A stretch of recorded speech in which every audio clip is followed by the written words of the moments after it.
Welcome to the Bureau of Citizen Detectives, the officially unofficial podcast for Yellowjackets on Showtime. I'm Jim. I'm Aaron. And today we're talking Season 2, Episode 5, Two Truths and Another Truth. No, two truths and a lie. Aaron, how did you feel about this episode? I continue to love the show. We were talking pre-show. You were talking about how one the signature aspects of the show makes it very hard to recap. The fact that everything is so fragmented, like you never can get like a narrative train going. It's like 45 seconds in 1996, and then 45 seconds in 2023, and it just keeps on kind of jumping back and forth. But like I was like halfway through this episode, and I was recapping it to myself, and I'm like, man, I've stopped noticing. Like it's like it doesn't feel like I'm jumping back. It feels like I'm being told this cohesive narrative, and I was kind of like impressed by like usually when like these two timeline things happen. It's happened, or like we've got like actions divided by some region, like in Lord of the Rings, you know, when we follow Frodo and Sam and we go away from Legolas, Aragorn, and Gimli for a while. I tend to hate that stuff. Recently, Sharp Objects. I love that series, but I found that really that's one thing that annoyed me because I always liked one timeline better, and I wanted to jump back to that one. The other was kind of like that, you know, felt like I was killing time. I don't feel like that way at all in Yellowjackets, and I'm just so impressed that this continues to be the case. I really like a really this good job, like integrating the themes of the two timelines pretty well. That's the thing that keeps me engaged. Is like when I'm flashing back to something in 1996, I'm thinking about how it relates to what I'm seeing in the future. Yeah, current day, I guess. They do a good job of having the girls' conversations like inform different things. Like Aquila talks to Ty about meaningless rituals and how they give you the illusion of control in a situation where you fundamentally don't have any. And when I was watching that a second time through and like taking my notes, like I was really impressed by that because it's like Ty is looking for a reason to get in deeper into the Lottie cult, right? She naturally is more of a Shawna type. She's skeptical. She's a Nat type. She doesn't want to do this crap. And she knows it's kind of a thin thing for Van. You know, it's like, well, I'm just doing it for my, you know, happy wife, happy life kind of philosophy. But this gives her the kind of thing of like, oh, this is, yeah, okay. So this is a way for me to understand and get in deeper without, you know, kind of compromising my values. And I'm like, I don't know. It's just a really neat conversation for these two girls to have. And it explains a lot of why Ty can, you know, like all the reasons Ty's going along with this. I continue to be very impressed, and I forget that I'm kind of somewhat on my guard for this show turning into a total Lost X-Files type of deal. How are you feeling like getting towards the middle of season 2? How do you think that they're balancing this stuff? Oh, I think they're still balancing it really well. They keep playing the same card, which so far has worked out pretty well for them, which is, are they seeing a thing that is real, or are they seeing something that's only happening in their mind? And you see that with like the Antler Queen Shadow with Thaisa this week, right? Or sorry, not with Thaisa, with Lottie this week, and several other instances. So I'm happy with the way the show is going so far. I think this episode is a bit of a bridge episode. This doesn't have the big massive reveal at the end like a lot of the Yellowjackets episodes do. This is more like set up for the big things that are going to happen next week. And I'm trying to figure out like exactly where we are in time, because the opening shots of this episode show kind of a thaw happening, and I don't know if that's a supernatural thaw, if that's a temporary thaw, if that is, you know, just unseasonably warm weather, or we're coming out of the winter season.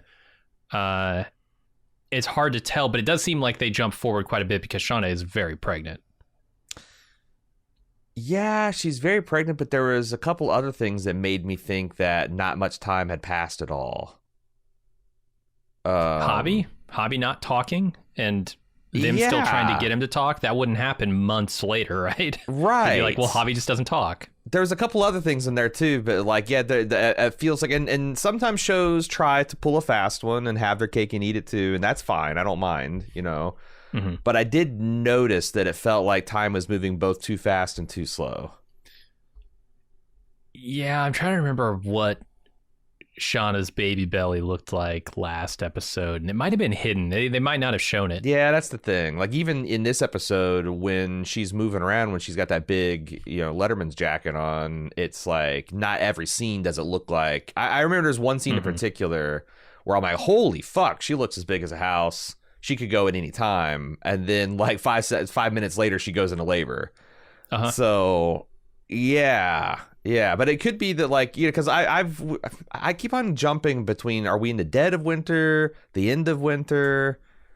There's the thawing thing, but also the big, you know, big fell winter wind blows. But shit, that happens in the real world. Like, we're going through one right now in the Midwest. We had 90-degree weather last week, and now we're going to dip back into the freezing because it's, you know, spring comes and fits and starts where you have winter.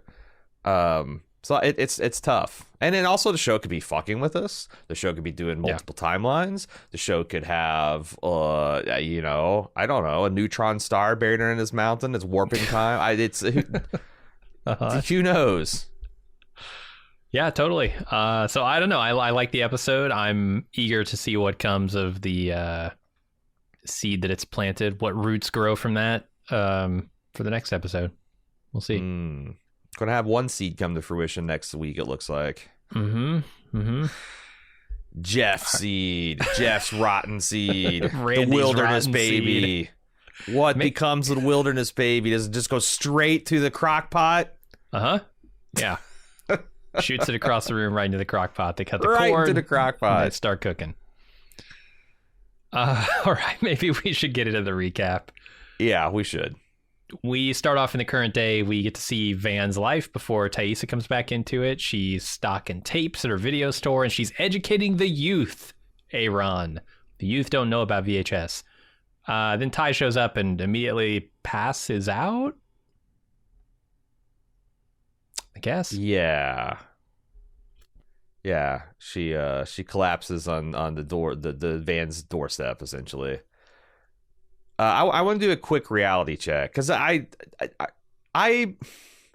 there surely are not early 20-somethings that do not know what a VHS tape is. Like, those people cannot exist. It's not been long enough. Yeah, I think this is just a joke.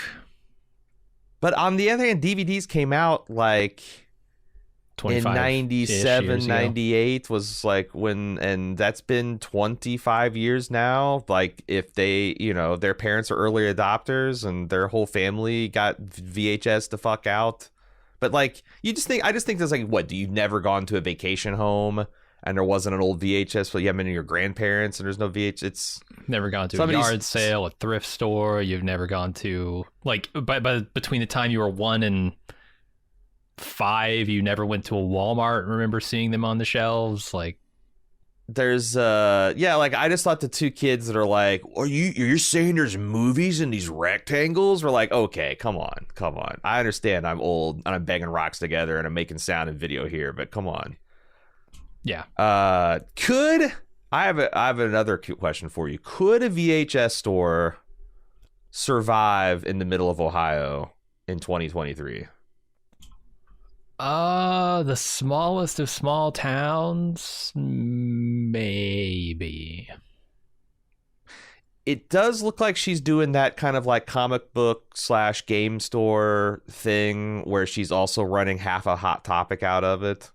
And you can get like band t-shirts, fakey burial masks and Black Sabbath t-shirts, and maybe the latest get a pack of Magic the Gathering cards. And she's also doing or maybe this is all lost leader for digital transcription or digitizing service.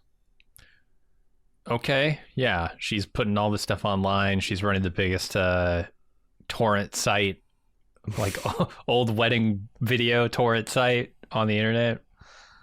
I she's just know clearly that... not successful. So I guess the answer, whoa, whether you believe what do you that mean this she's clearly not successful? It's all these bill collection notices, right? All those letters are just bill collections.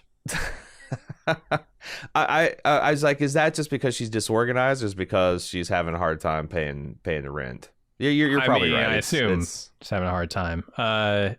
Yeah, so I think, like, whether you think, Van's doing it or not, she's not doing it successfully. I don't know if you can. Well, and here's the thing. The real difference, because, like, people are like, well, vinyl came back. Surely VHS came. The thing is, vinyl's got some things going for it. It does sound pretty good if you've got a good vinyl record, and it sounds like different in a positive way. Usually people listening to vinyl listen to hi-fi systems. You got the big format artwork, you got the liner notes, you've got the the fact that these kind of stay around forever, like as long as they're not warped or something. If you find something at a yard sale that looks like it's in good shape, it's going to play like it's in good shape. VHS was just terrible. It's a terrible format. Oh, yeah. It's like shit. It's barely capable of standard definition. If a magnet looks at it funny, you'll lose the whole thing. They can get stretched. They can break. They can get warbly, out of sync. Like, there's nobody's going to ever, like, come from a Blu-ray and pop in a VHS and be like, oh my God, this is such a warmer picture. I can see the grain. I love seeing the tracking errors. It's just, no one's going to say that in the way that you can get nostalgic for, like, a popping and hissing on a hi-fi set.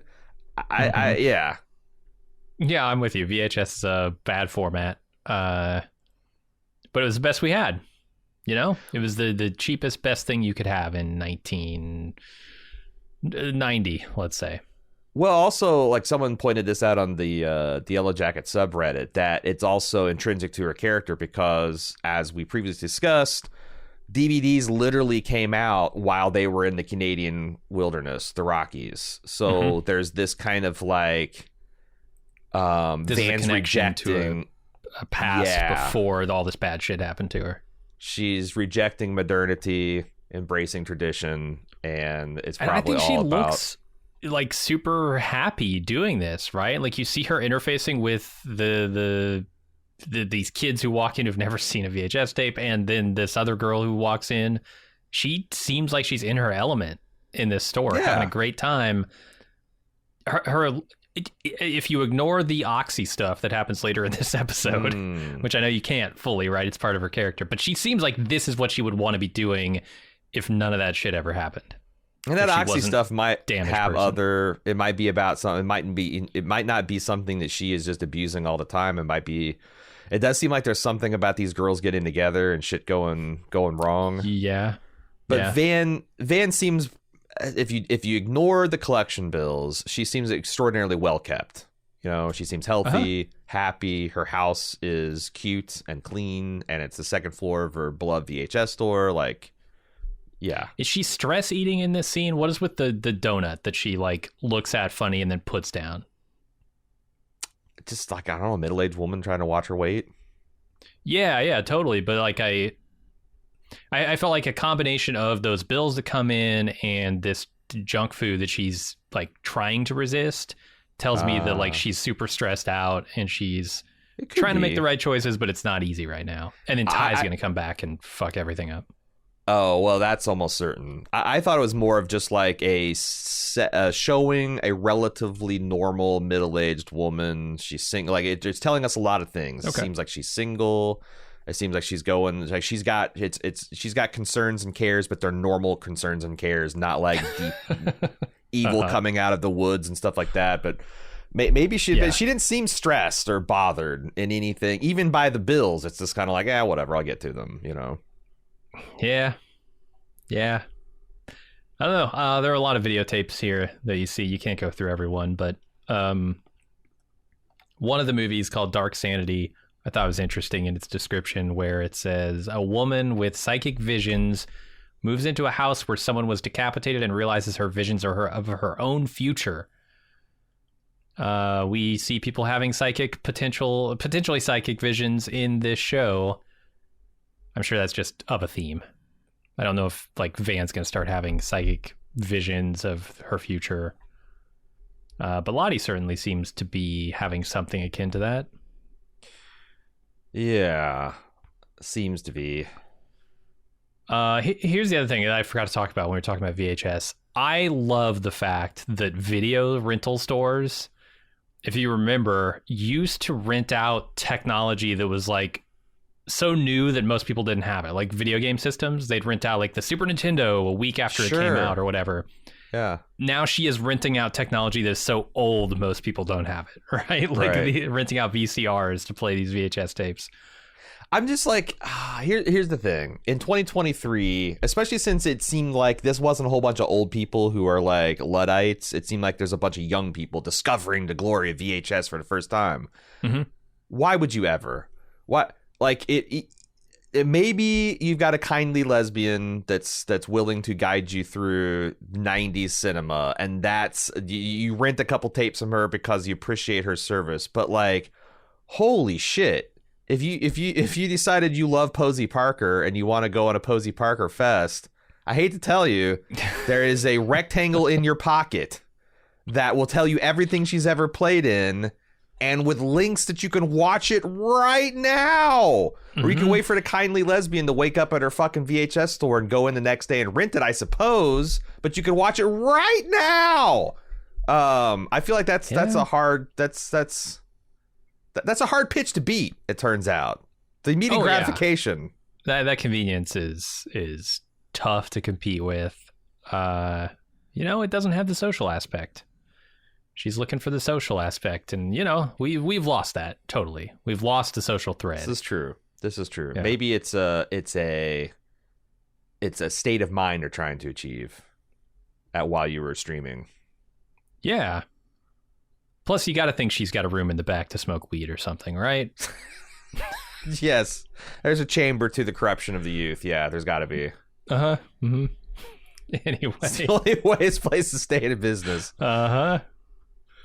I should probably move on here. It's 1996. 97, maybe? I'm not sure. I'm just going to keep calling 96. We've potentially jumped ahead sometime. It's pretty melty out there in the wilderness.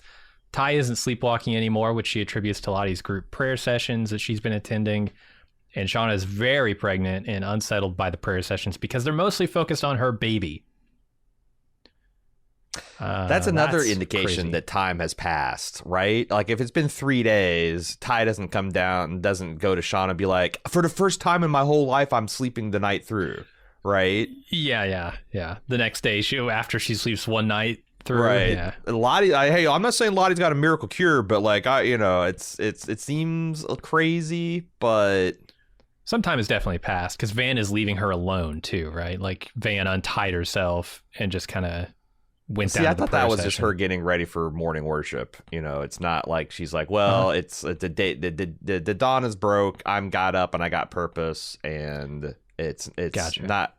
Yeah, it's not like she is leaving her untied during the night. I don't know. Maybe you are right. Well, yeah, she wouldn't still be wearing the rope probably if it was like Van's just leaving her unattended the entire time.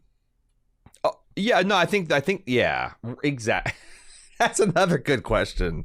Yeah, like why is Ty still getting all tied up, and then Van's like, as soon as she at midnight, like, get the fuck off this wrist, you're cured. Yeah, just in case. I don't know. Yeah. So I don't. Has it been 2 days or 3 weeks? I don't know.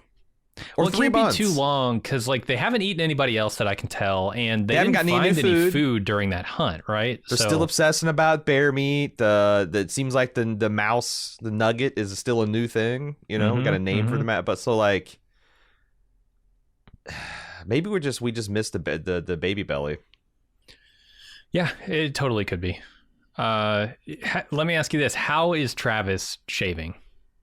Is he still using the same razor he landed with? Maybe he's just one of those, like, he's one of those dudes that are just smooth. Just a smooth dude. All right, he's just a smooth dude. He's got some non-zero amount of Native American blood in him, and like Hispanic, Native, South American blood. So like, and I feel like those people tend to be smoother anyway. When was the last time you saw a Native American with a big beard, big bushy beard? I can't recall.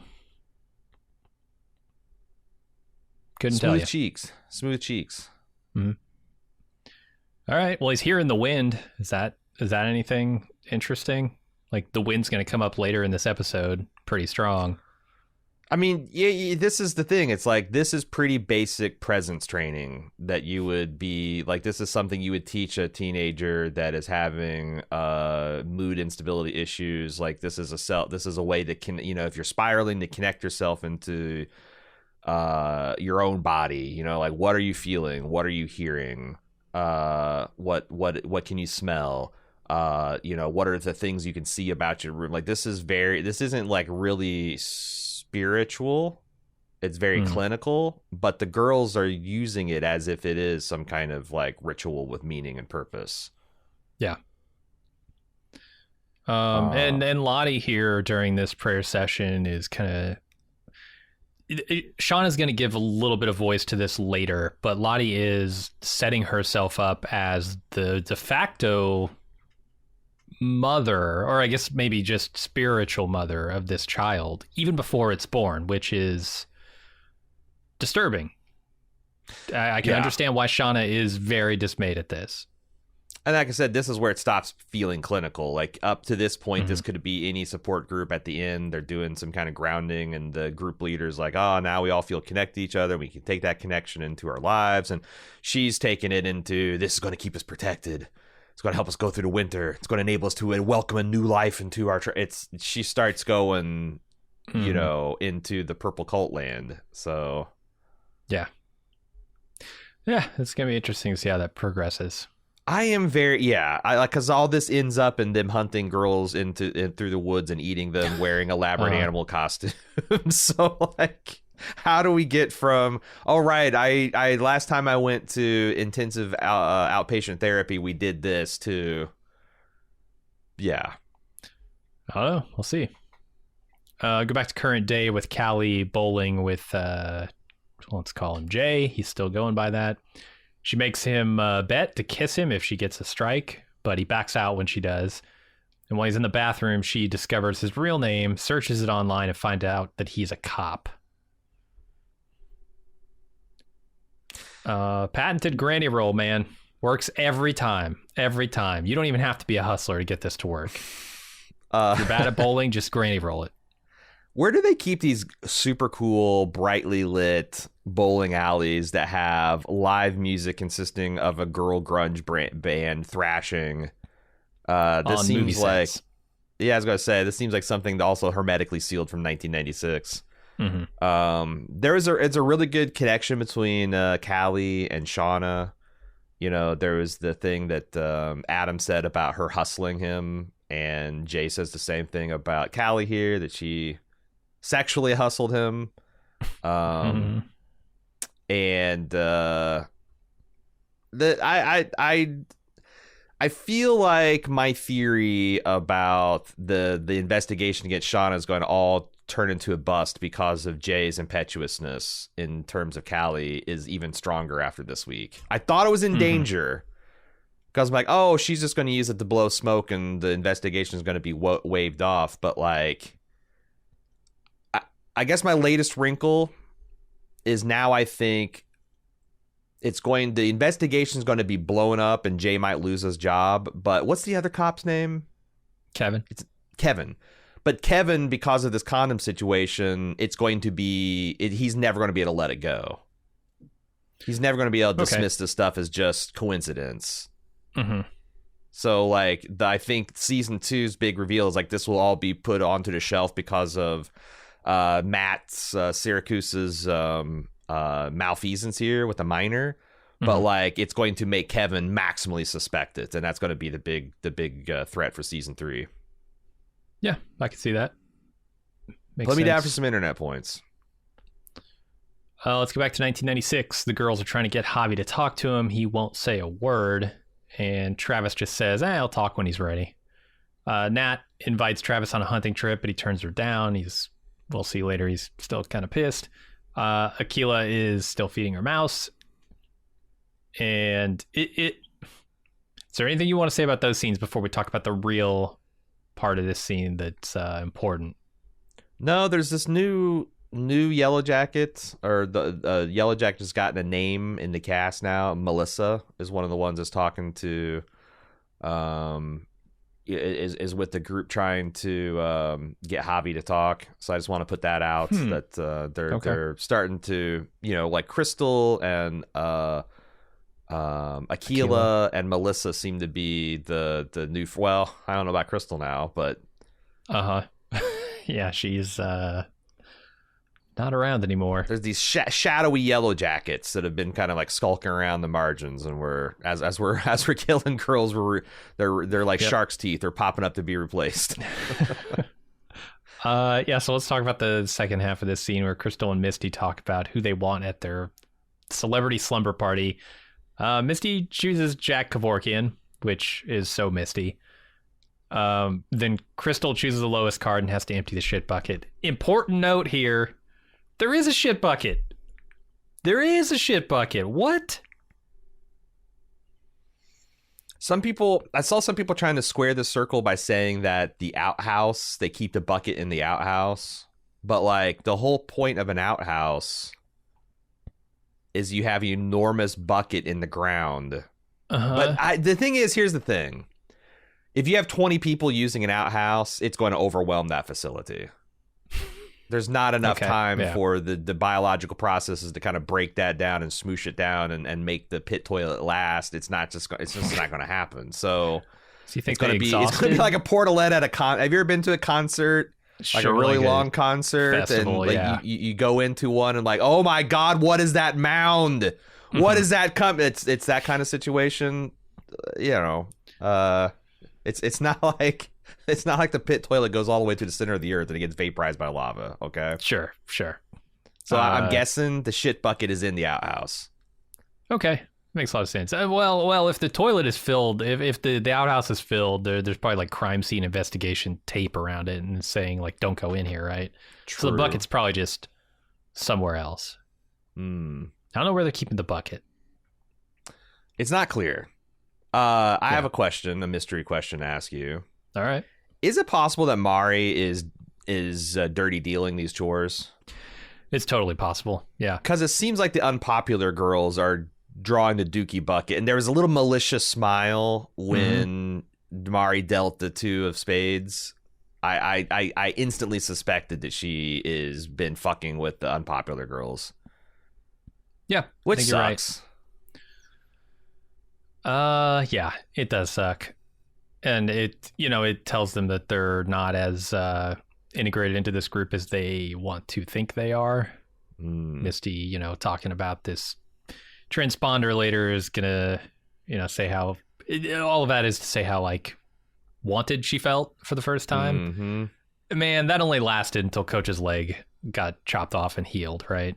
Now everybody's like, fuck Misty again. Yeah, we need you to carry the shit bucket. Yep. The Jack Kevorkian stuff I like, especially in this episode, because Jack Kevorkian, if you don't know, if let's say you're under the age of 25, was a guy who helped people commit suicide, essentially. He was a guy who assisted them in death. A very controversial figure, as you might suspect. He was in and out of legal trouble all the time. Yep. And I think it relates nicely with what happens to Crystal, because Misty doesn't really push Crystal, but she's not unconnected to her death either, right? So there's a little bit of like an assisted suicide type thing here. Or an assisted murder. I don't know if that's the thing. I don't know if this is an ethically assisted suicide. Right. That's interesting. I thought it was just giving spice to the Misty, is she using old people's death as cover? Is she causing old people's death? Sure. Does she just think that someone's better off dead and she act on that? When Walter later in the episode confronts her with thinking she had murdered Adam, she's like, oh, you think I could murder? She probably wouldn't view assisting someone for a death that they maybe didn't ask for as murder, right? Somebody fucked up like her might think, well, I'm just doing what they can't do themselves or are unwilling to face or something.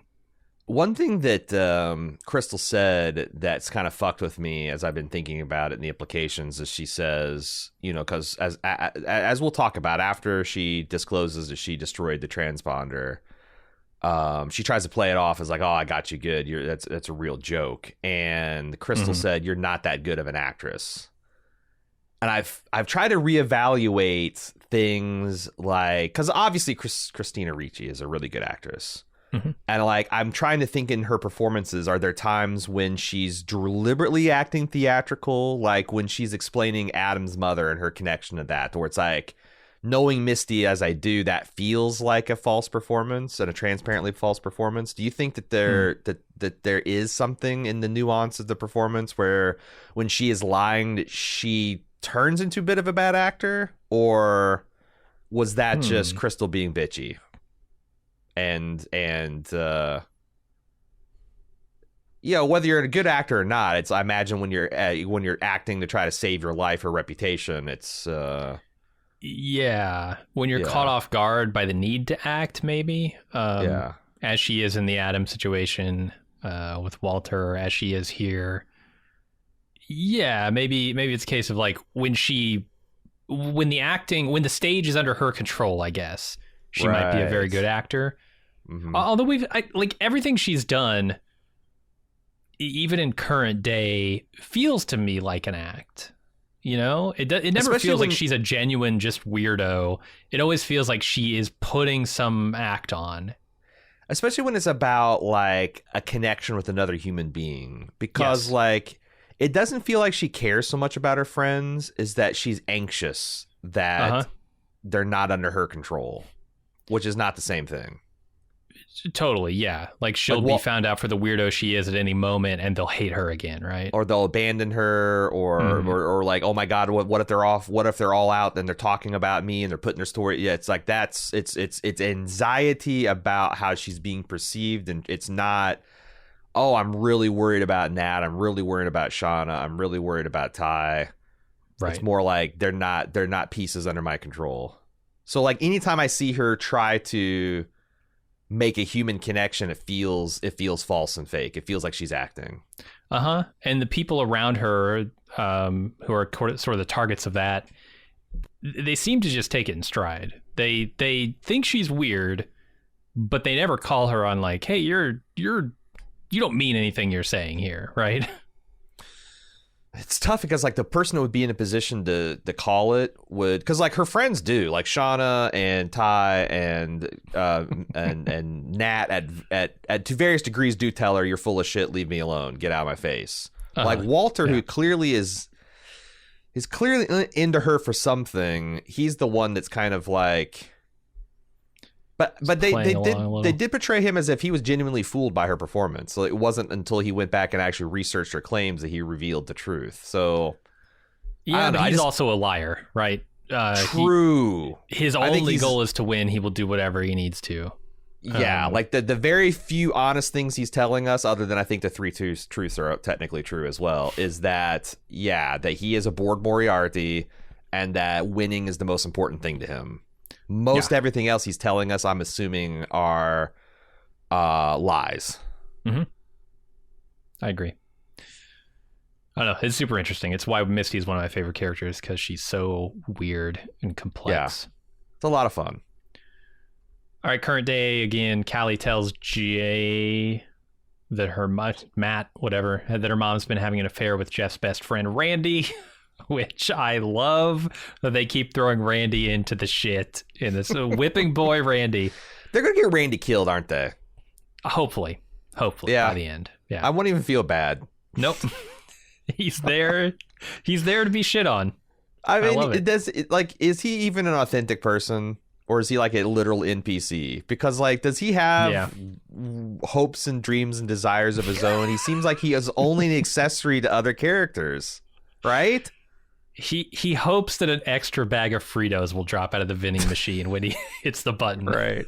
That's his hopes and fears. He's Jeff's blackmail buddy. He's Shawna's sexual alibi. He's Walter's, leverage to get more information. He doesn't seem like he's got his own interior thoughts. Yeah. No, I love it. I love it. I wonder how long he's going to stay at this motel. Because I do like him at the motel quite a bit. Yeah. Why is he at the motel? Because he's kind of struggling with his wife right now. Yeah.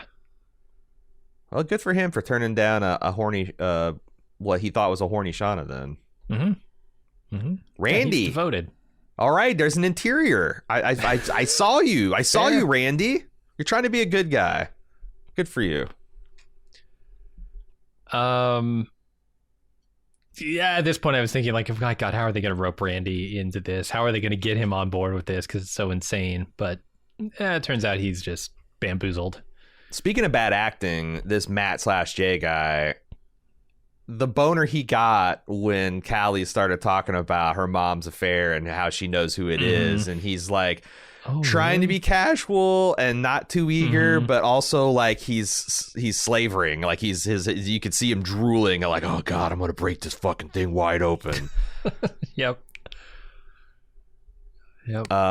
What's his creep potential? I've been trying to think of, like, is he? Oh, it's off the charts, man. He's already been a creep. Do you think he would fuck Callie? Because, like, this episode kind of showed me that he is aware that there's a pretty big boundary here and that he can threaten to transgress it in his, I don't know, his duty as a police officer, but I don't think he actually has much interest in sleeping with her. I mean, okay, so his sexual creep factor, I think, is fairly low. I'll give him credit for that. I think he's trying to do the right thing there, but the other ways in which he is a creep are off the charts. Like, he's already transgressed with her. He bought her a drink at the bar.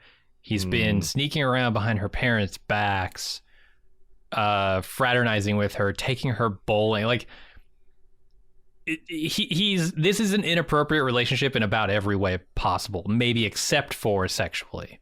Okay. Well, I was trying to get his, like, because I was trying to get a beat on him. Like, is he doing this because he secretly wants to perv on young girls and this is an outlet for him? Or is he doing this because he's an impetuous new police officer and he has no desire for this young girl, but he does want to break the case open, and he's trying to be like, well, if it would make me look bad in a police report, it's okay.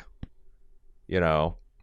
Does that make sense? Look, man, that's the guy that sniffs condoms. Yeah, look, sniffs freshly used condoms. He's definitely a creep. Creepy. Not creepy might be the wrong choice of words here, okay? Okay, all right. He's not a predator. He doesn't seem like he's a predator of young women. That's what I meant by creepy. Yeah, he's not. I don't think he's a sexual predator. Who hasn't forensically sniffed a condom? Come on. Come on. Who hasn't? That's his hobby, man. He's not doing anything forensic there. Oh, God. What was the next step? What's the next step if it smelled bleachy? Was he going for the taste? Right. Just rub it between his fingers a little. Randy must have. Yes, there's a can of pineapple in the corner. Yes, okay. I'm putting it together. That brand of pineapple can only come from what? Aldi. Aldi canned pineapple and Trojan lube is what that smells like. Quick, Great. Kevin, grab a quarter. We're going to Aldi's. We gotta get to the bottom of this. Yeah. Anyway, my God. Misty wants to focus on their mission to find the purple people, but Walter just wants to play 2 truths and a lie. He gives her 3 truths and claims that the only rule is to win. Misty spots the purple people's B symbol on a sign and claims they found them. There's a non-zero chance that he is the biological son of Barry Manilow. Well, I think he's a liar through and through. I mean, what artisanal goat cheese from a female goat named Billy. And $175,000 in Taco Bell stock. Which, here's the thing. I don't think Taco Bell has stock. Taco Bell is owned by a large restaurant company that owns KFC and Pizza Hut and stuff. Like, I don't think you can just go and invest in, like, Bell, on the stock market. So maybe this is all, but so my theory about these are actually truths is that he is trying to build unlike what he would do normally, he's trying to build a human connection with Misty because he does feel like there's a connection there and he wants there to be a connection there. So he's telling her the truth, and when it's in a game that he feels like he can control. Like, but I was wondering, like, if there is certain truths, like, what if he is the illegitimate son of Barry Manilow and that explains why he's got money?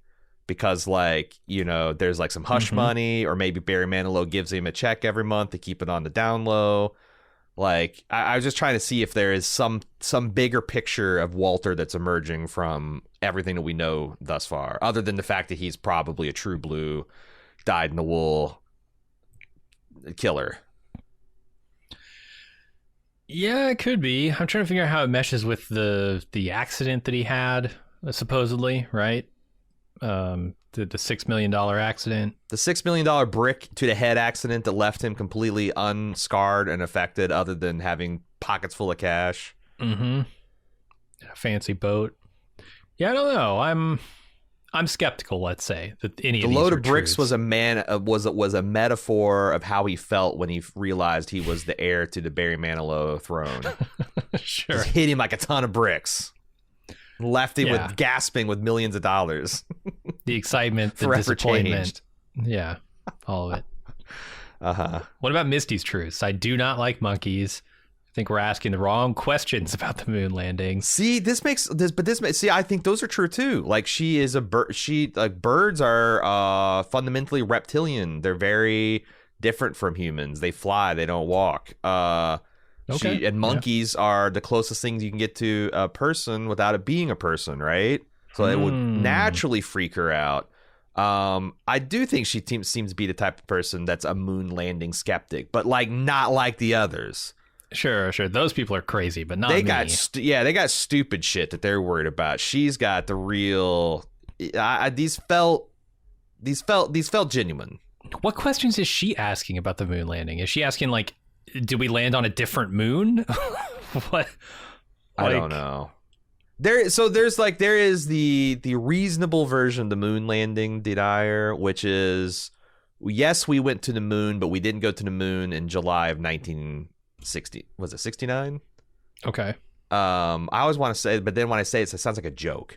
Nothing happened. They went on. They landed at 4:20 on July.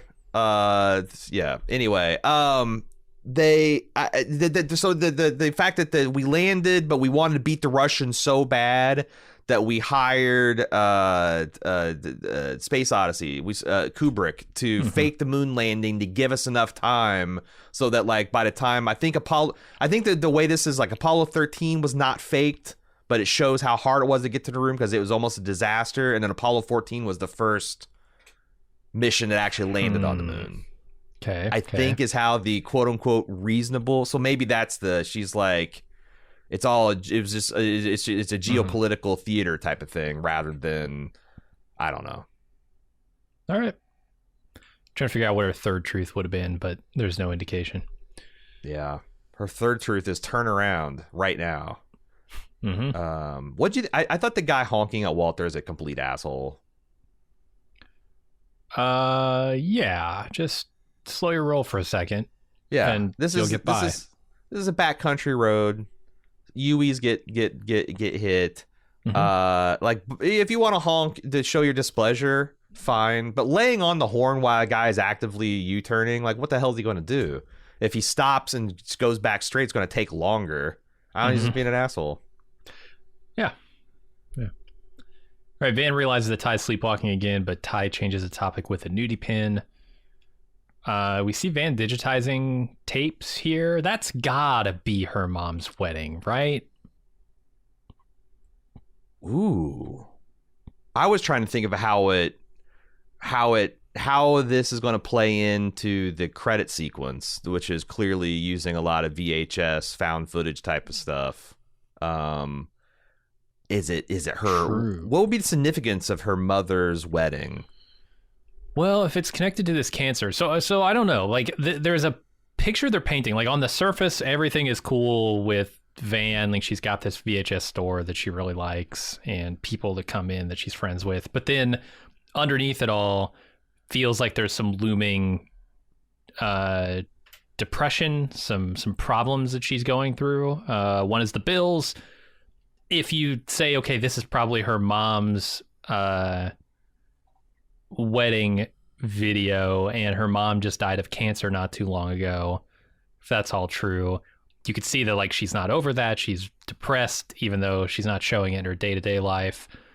I feel like this is just a glimpse, because the way she's watching this video is not like, oh, I'm digitizing a tape I don't give a shit about. It's like, this tape means something to me. And when Ty walks in, she's kind of like, oh God, I didn't mean to be vulnerable in this moment, you know?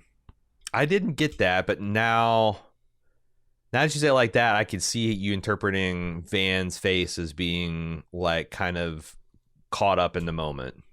I think so. It could be caught up in the moment of like she's lonely, and you know, like it's like, imagine if you're like this clinically lonely person that, you know, it's been a long time, you had the love of your life, you lost, you've been through all these crazy experiences. The saddest thing in the world has to be digitizing someone else's wedding tape, right? Yeah, like you see all this love, all this connection, all the things that you know, it's like always a bridesmaid, never a bride, but it's your business to be a bridesmaid, you know? Mm-hmm.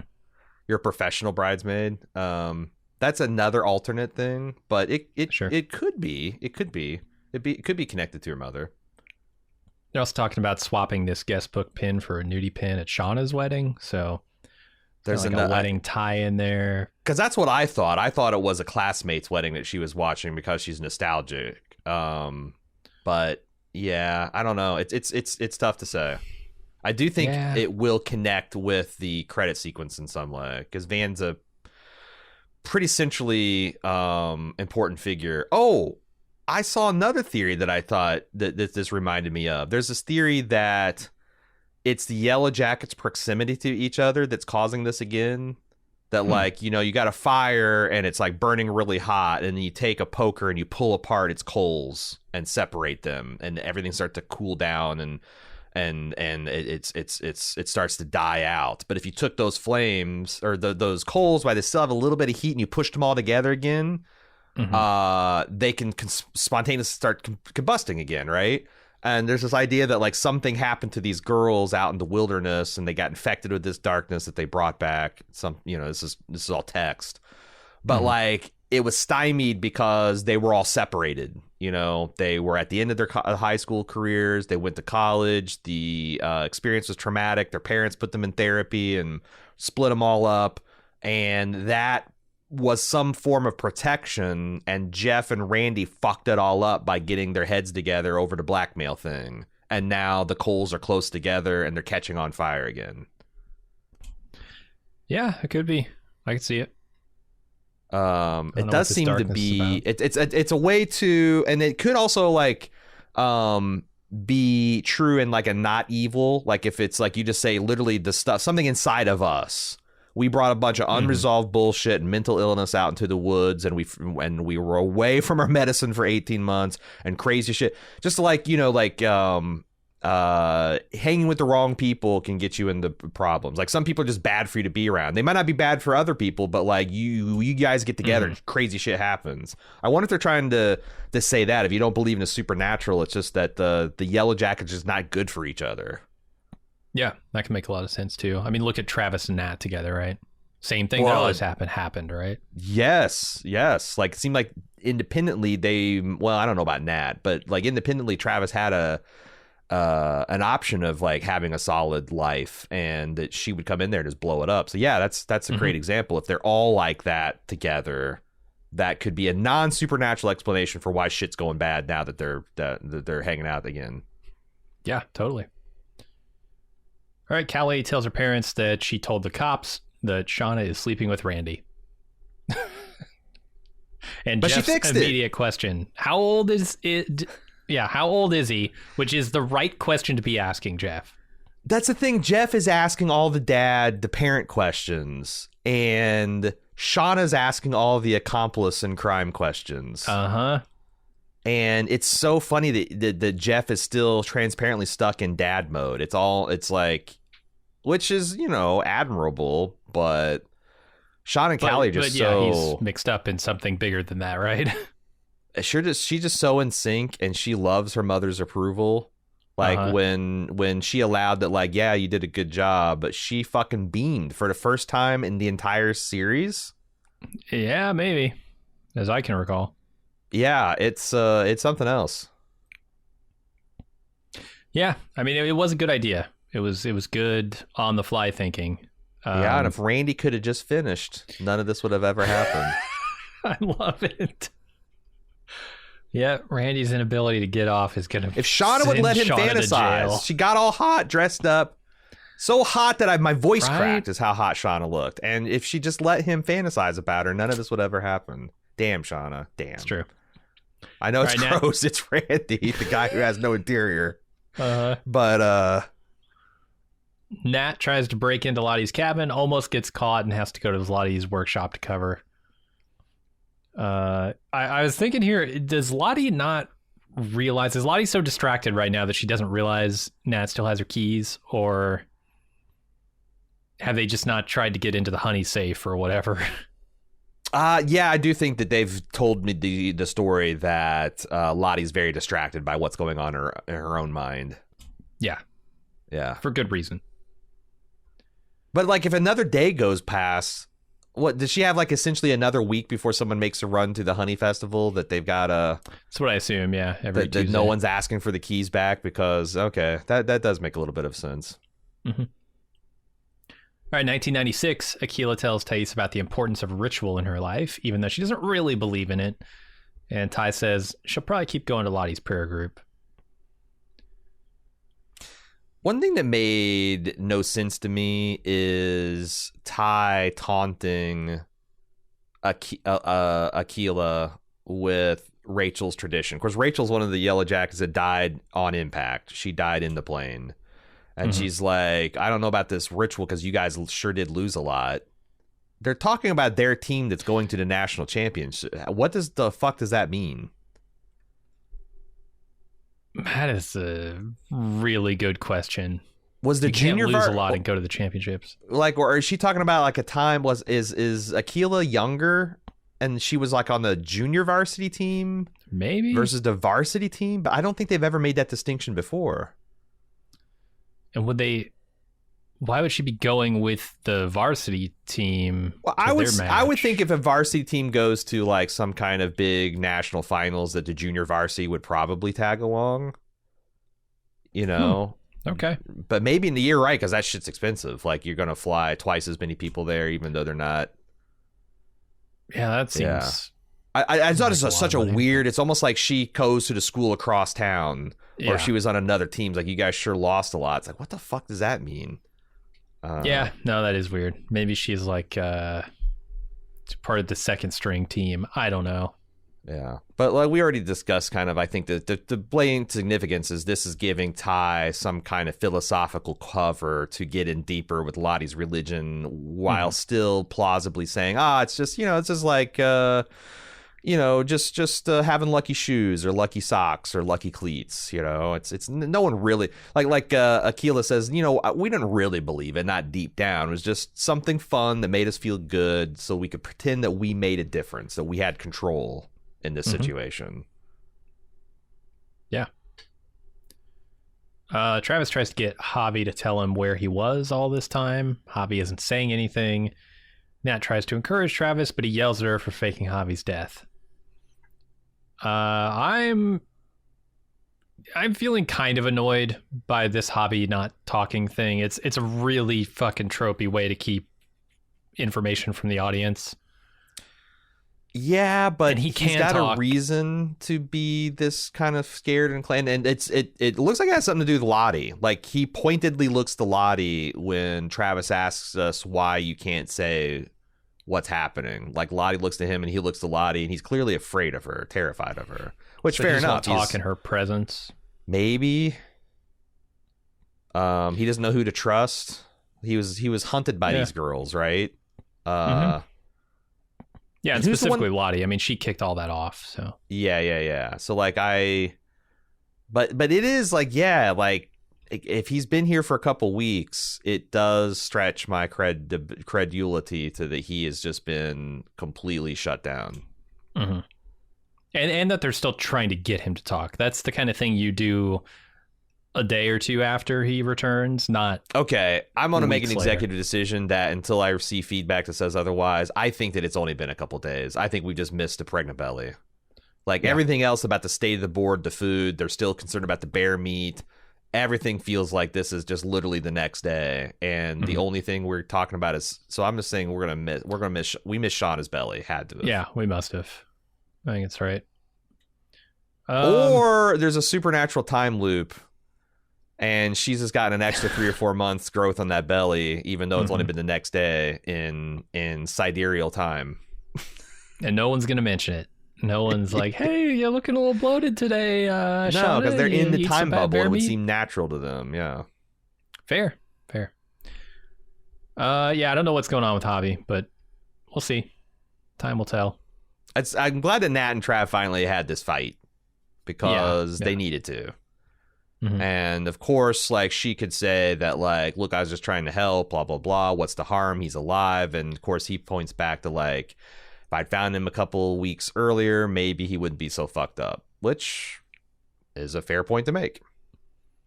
Yeah. I'm torn on that whole thing.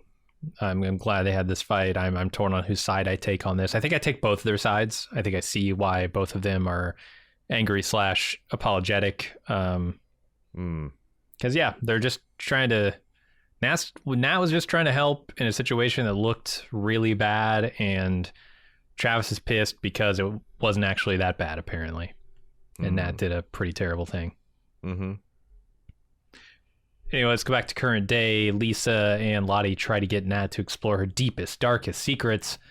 She excuses herself to go try to break into Lottie's cabin again, but she gets interrupted by someone who says she has a guest at the gate. And it turns out it's Misty and Walter. And Nat tells Misty this is Lottie's place, and she's got a plan, so go away. She's so pissed. It's so funny because she's so nakedly hostile to Misty. Which is funny because Misty will use this reaction as a way to, like, say that there's no way. But, like, that's a very Nat reaction. If Nat's like, oh, Misty, I was just so confused, and now I'm worried about. If she was, like, very kind and gentle, Misty could have honestly said that's crazy. But, like, Nat kind of was Nat. Oh yeah. No, I mean, and the other thing is, like, Misty's gonna say later, claim that they're great friends and all, and, like, that's not the relationship they have, right? They have that relationship in Misty's mind, but not in reality. And what's she plausibly going to say? Is she going to say, like, because what she's really there is like, look, they kidnapped me. I know this is fucked, and the only reason I'm here is because I'm taking him down from the inside. But she can't say that in front of all of Lottie's acolytes, right? That are all standing there. So she has to go with, like, well, yeah, they kidnapped me, but it's fine now, Mm-hmm. I'm not sure why Lottie is pushing this deepest, darkest secret stuff here in public. Because, I mean, think about it. Nat's deepest, darkest secret is Lottie's deepest, darkest secret. And would totally... Well, here's the thing. Is her cult so brainwashed here that if they were to reveal the things that she did in the past, that they would just be like, yep, it's all forgiven. That was past you. What Lisa says later in the episode, you can't judge somebody based on what they did in the past. So they would, like, she's not afraid of this information coming out? There's no way that Lottie is just, like, transparent with her cult members about her, like, Yellowjacket experiences. I wouldn't think so, but I wouldn't think so either. Know. That's a wild trust exercise. I'm almost certain she's not telling them everything. Too? Right. But then she has total control of those people. She has access to their, like, legal instruments, their money, their cell phones. Like, maybe she would feel comfortable telling. And then, if anyone escapes and tries to tell stories, you can just be like, this is a crazy person from the ranch, But I think she's clearly hiding the fact that it's happening now. Even if they do know the horrible things she did in the wilderness. For sure, that they're coming back. And to answer your question directly, I think that Lottie is hungry to know the truth about this darkness because it's affecting her. And it's something she's never understood about the past. And she thinks that inside Nat, because of this Travis deal, inside Nat, there is some crucial clue that might help her understand what's going on. Okay, that makes a lot of sense. But still, it's kind of like, why don't you have a private session? Like, why would you risk some crazy shit coming out in a public session?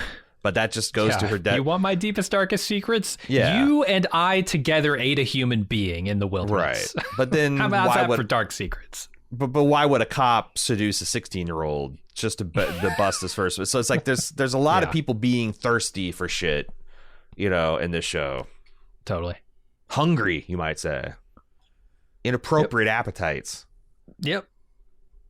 I agree. Ty catches Van up on the dog altar and the car crashes and everything else going on in her life, and then asks to take a shower. I like this scene. It's kind of just a quick one here, but the thing that really struck me here is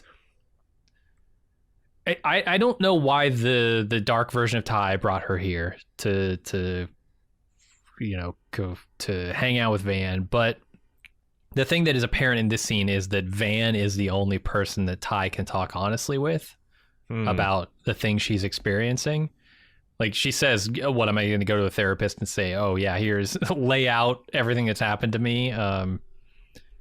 I cut the dog's head off and made an altar out of it. That's not cool.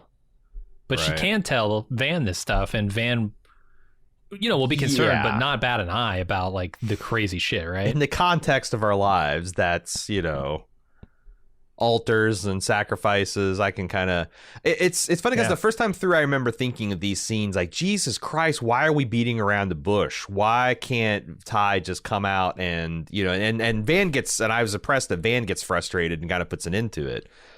But in subsequent watches I realized that, like, on a deep level, Ty has no idea why she's here. This wasn't her idea. She's just going and like, and then when Dark Ty takes over, then fucking finally things start to happen because, but like, there is this kind of like, God, why are you didn't come here to take a shower. You didn't come here to talk about, because you were worried that Van had a drug addiction or something like that. Why are you having these completely but it's like, because she has no idea. She's just kind of like seeing things and latching on. Maybe this is the reason. Maybe this is the reason. None of it's true. And we still don't know. We just know that once Dark Ty takes over, she's able to steer things in what's probably going to be a useful direction. Or that's a good point. An informative direction. And she can't just like summon Dark Ty, right? She just has to kind of wait. She has no idea. Yeah. Mm-hmm. All right, let's go back to 1996, where Misty and Crystal swap their deepest, darkest secrets as they dispose of the group's shit. Misty's darkest secret, which is destroying the transponder, is a little too much for Crystal to handle, and she makes it known that she thinks Misty's a terrible person, and she falls off a cliff when Misty threatens her to kill her if she tells anyone. I'll fucking kill you. A big question: are we going to still go with Crystal, even though we know her name's Kristen? Yeah, Crystal the Pistol. In death, we're going to still misidentify her. Okay, I just want to know. I don't really. She appropriated that name for herself. Yeah, I'm in favor of letting people choose their own names. And Crystal the Pistol. She likes it. She likes Crystal. Yeah. Okay. I concur. We'll keep it Crystal. Yeah, that's the thing, is like Misty really went off the deep end here thinking that, but I mean, I can see why she thought that, the way things are saying that, like, oh yeah, we can, how lucky we are to have, we can share our deepest, darkest thoughts and be completely honest. And Misty, Crystal's thinking like, oh, well, we're talking about like seeing our parents having sex and not be repulsed level secrets, not like all of this misery that's happening to all of us right now is your direct fault kind of secret.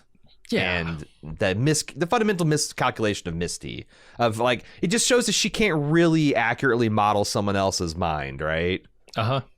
Like, she's only she can only see what they reveal to her and her own biases, but like an actual honest appraisal of like, how is this person thinking and feeling about me and life? She has no idea how to do that.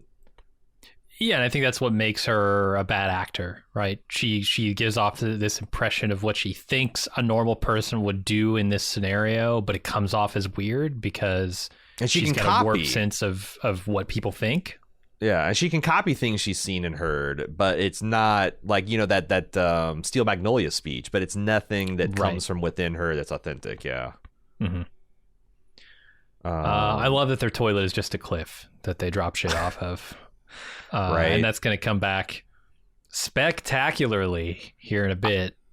I want to know when we find out there's a town 10 miles down from this river, like this river of shit that it's like an insane spike of E. coli and salmonella and God knows what else is happening. Is because they're just throwing bucket of shit after bucket of shit into the water supply. I find it more hilarious and sad, but also hilarious that Crystal dies face down in a pile of her own shit. Of all these girls' shit. Yeah. No, it's pretty bad. It's pretty bad, and it's one of those things where it's like Crystal didn't really kill her. I'm sorry, not Crystal. Misty didn't really kill Crystal. It's an open question of whether Misty could have killed Rachel. God damn it, why can't I do this? Misty would have killed Crystal if she was given an opportunity. Mm-hmm. But Crystal actually killed herself. She took a step back off a cliff because she's afraid of Misty and died. Yeah. So Misty so gave her the Yellowjackets. Yeah. Totally. Yeah. I mean, she can deny that she had anything to do with it. And here's the thing. I think she's a much better actor when she comes back screaming about having lost Crystal. That I believe. Because that's genuine.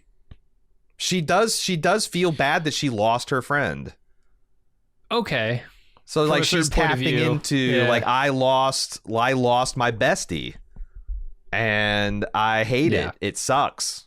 I didn't want this to happen. Those are all true feelings. Okay, just the details are lies. The details are lies. Gotcha. And it's also like, well, I wonder when we're going to see her first kill. Like her first genuine, because we've seen her kill at least one person in the Prime series, the Jennifer, the Fixer, the reporter, whatever you want to call her. I wonder, like, when will we see her first actual full intent, malicious awareness? I'm going to do it. Murder. Yeah, we'll see. All right, current day, Misty processes what Nat told her, and Walter guesses that Misty killed Adam Martin, but that doesn't stop him from liking her, and she gets out of the car and tells him that whatever they are is over. Misty wasn't keeping tabs on Lottie. It becomes very apparent in this scene. How did she miss this whole thing with Lottie? How does she not know that Lottie's got a cult up in the mountains that she's running? There's a lot of people spinning furiously trying to figure out like why. Because it doesn't seem like this could have been super hard to figure out. Like, I know that Lottie is maybe being circumspect about her Yellowjackets experience and how public facing she is, but my God, this cult symbol is a yellow jacket.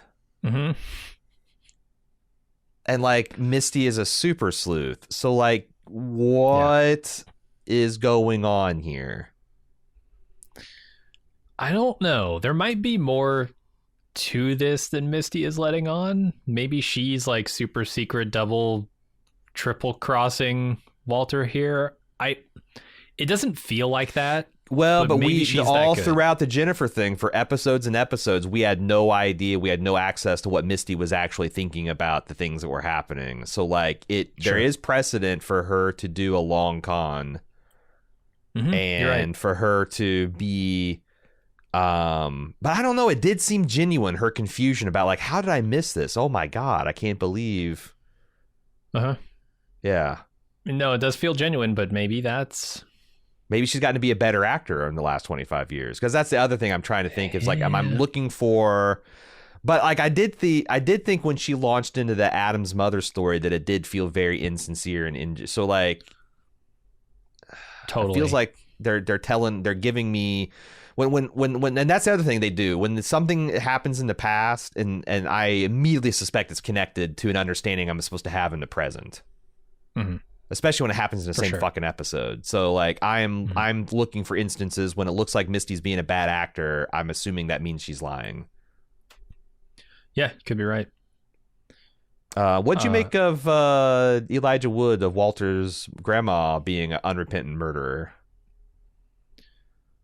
So all of this, every interaction she's had with Walter makes me think that she just made a very powerful enemy in this scene by spurning him, by not wanting to be his Sherlock. And Are they hinting? I I think maybe, you know, he could admire his grandmother, perhaps. The way he talks about her, it's very flattering. It's like, yeah, well, she might have been convicted for a murder and done 30 years, but she never missed a birthday card. Are they trying to tell us that his grandma was actually righteous? Because I couldn't help but notice that she murdered Grandpa Joe, which if you've seen Charlie in the Chocolate Factory, you know it's history's greatest monster. Who wouldn't? Who wouldn't smother that fucker with a pillow after 30 years of his malingering and bullshit? Yeah, I mean, Willy Wonka tried to kill him several times, just couldn't get the job done. Right? The chocolate tube didn't get him. The magical train to hell. The everlasting. Yeah, like he just won't die. Yeah. Fizzy lifting drinks didn't. Yeah, he will not die. Yeah, the fizzy lifter should have taken them both out, macerated them both, but he just couldn't. He couldn't get rid of Grandpa Joe. So I don't know. I'm sympathetic to that. Yeah, he could have been a monster. But Misty, this is actually surprisingly heads up.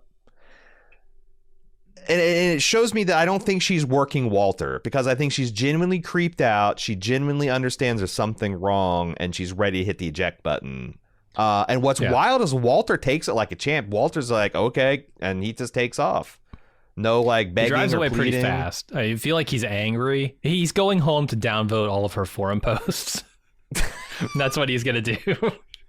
God damn it, oh, Misty, ugh. Yeah, run all of her posts through some kind of AI filter so we can find out more information about her. Yeah, it's such a clean break. I wonder how it almost feels like Misty will have to invite him back into her life. Yeah. But on the other hand, showing up.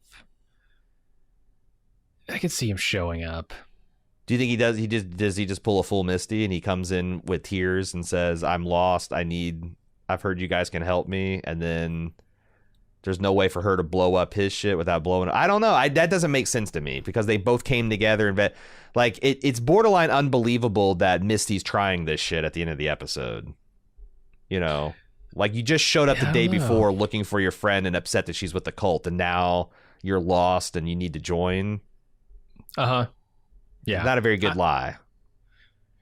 No, and I mean, the lie doesn't hold up at all, right? The lie is just to get her in the gate. It's got to be, because Lottie's going to know her instantly. Will it not work? Will they just whatever, beat it, kid, and then she'll have to get Walter? Because because that's what I'm saying. I don't think Walter can come showing up uninvited.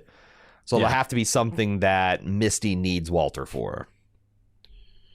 Assuming she stays in this cult, yeah. But she's also she's got to take care of this guy, because he's already figured out the Adam deal. I mean, not figured it out. He's close. He's very close. Very close. He's got the wrong person in the clue envelope, but everything else he's pretty much right on about. And it's kind of wild that she's so fixated on Nat that she's still on that mission rather than switching gears to oh, you know what? I need to take care of you first. Yeah, she is not taking him seriously enough, and that's the most worrying thing about it. That's the thing. Unless she's playing this long con, which I'm doubting more and more. Why doesn't she take him seriously? I guess she's just got other things on her mind right now. She doesn't want to get derailed from her main mission here on a side quest. But this is no longer the side quest, right? This is now the main mission. This is what makes me think that she's aware of something, because otherwise there's all these unforced errors she seems to be committing, or why is she holding this guy?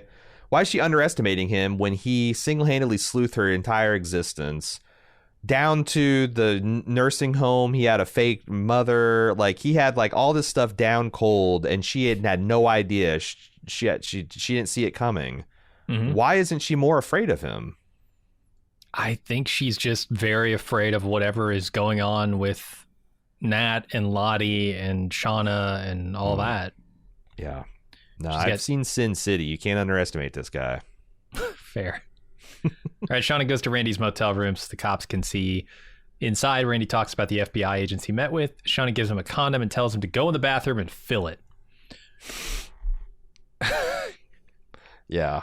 Randy's so pathetic. I love Randy. Yeah, he just goes. He doesn't understand why any of this is happening. I love it. They won't tell him. They won't give him any real Jeff information. just says, "Meet my wife at this hotel." She comes there dressing and sexy. He's game too. I love that. She sweats him about all this FBI stuff, and then she just rips open his condom and says, "Yeah, take it in the bathroom and finish it. And also, don't think about me while you're doing it." No, he feels like the Misty of their group. Where like he's willing to go along with anything they want to do as long as they will give him some attention, right? But he just doesn't have he's at the pathetic flag fixed flip, not the maniacal.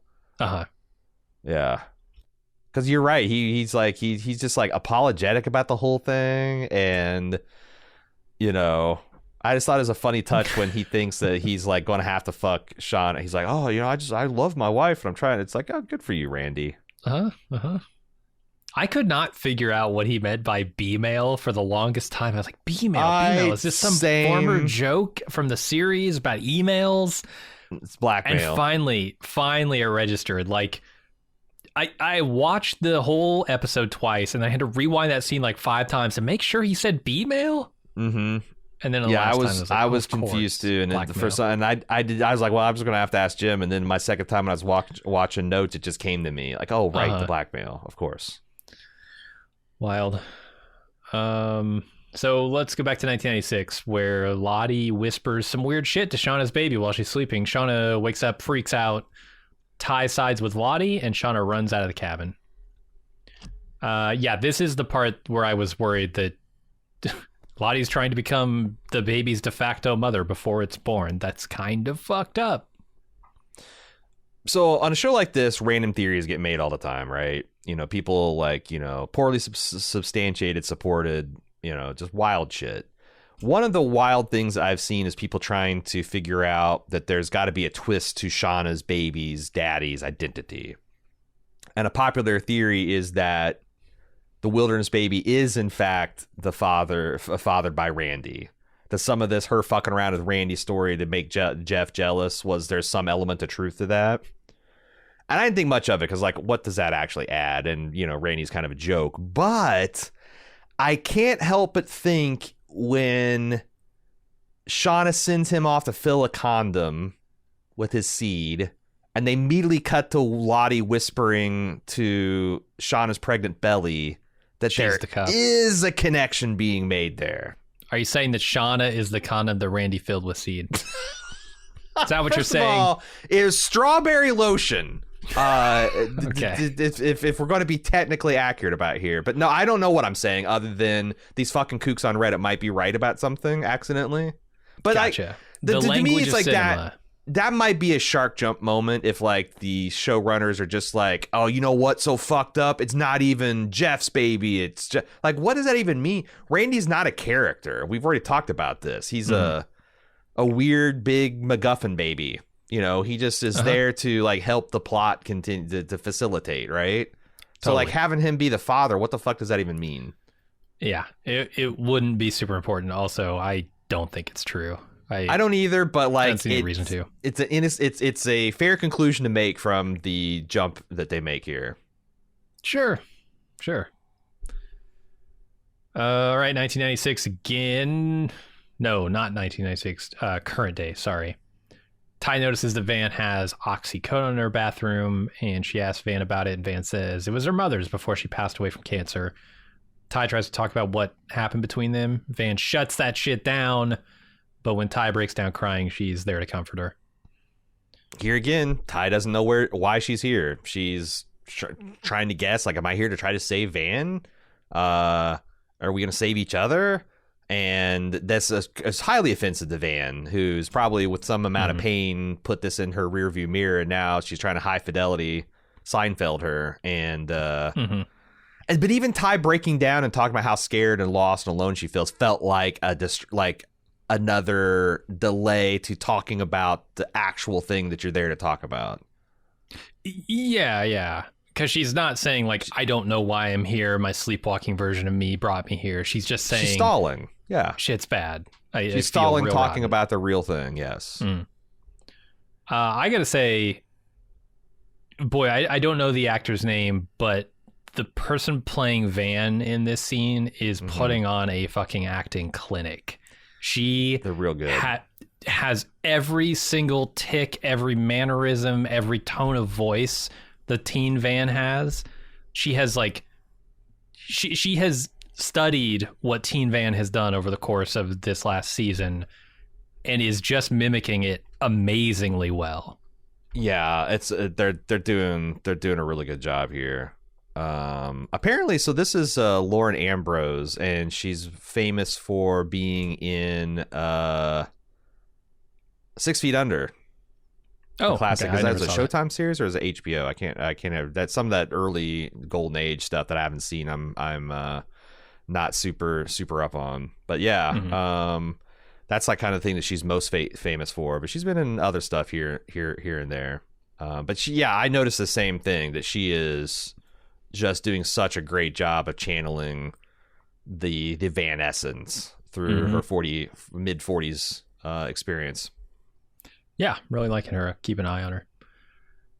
Randy's having a hard time fulfilling Shawna's request, but he gets an idea. Is he just trying anything and everything he can to get off with these lights? What's the lights? What's the lights on and off, man? He's like, maybe if I try it with the lights on, it'll work better. Yeah, I don't. And him like giving him like, first of all, boy, someone asking you if you're about finished. I don't know. Maybe there's someone with a about finished kink, but it doesn't. That never helps me. Never helps me. And him like it cutting to him on the door, and his like, because like the captions also were like, I forget how they were, like the frantic or the rapid. Like there's this description of the sounds he was making. Like he's just really trying to crank it out. And him like looking in the mirror is like, come on, Randog, you got this. Him giving himself a pep talk about it.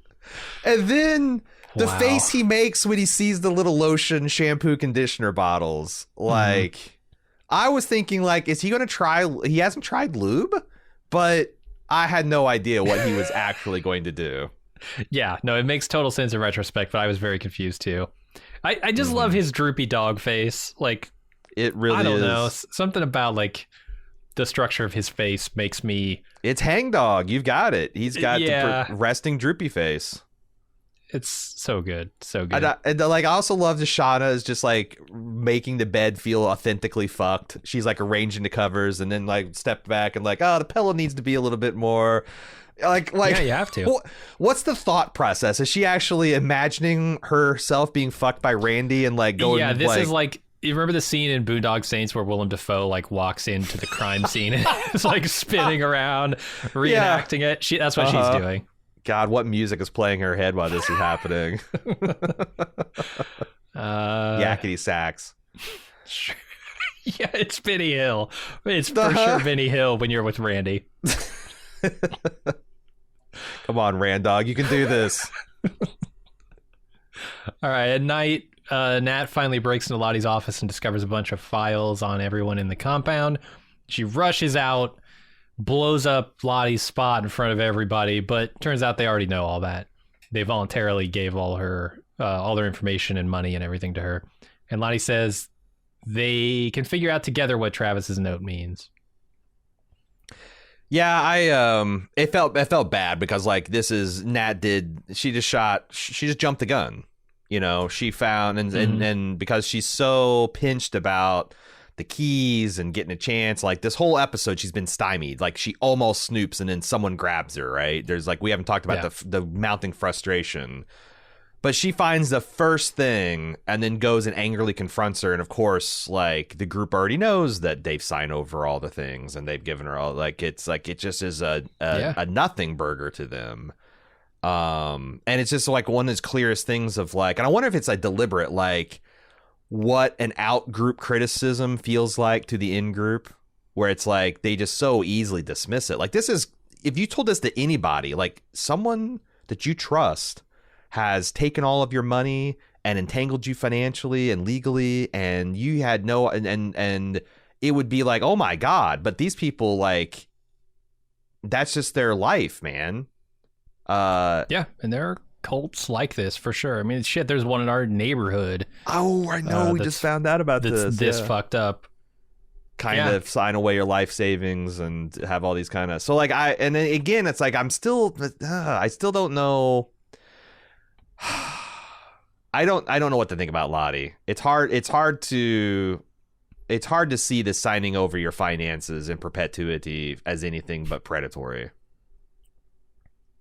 Yeah, and I don't know, because like, so Lisa, like I said earlier in this episode, brings up the idea that you can't judge a person based on their past, and I think that's true to a degree, but there's a caveat that there's an additional statement that has to go along with that. You can't judge somebody based on their past unless they've given you reason to think that they haven't changed.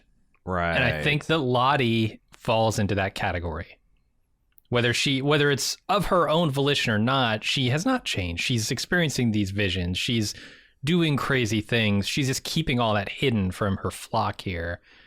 And I think, like, I'm on that side here. I think there's something going on with Lottie, whether it's her fault or not, that, these people should be aware of.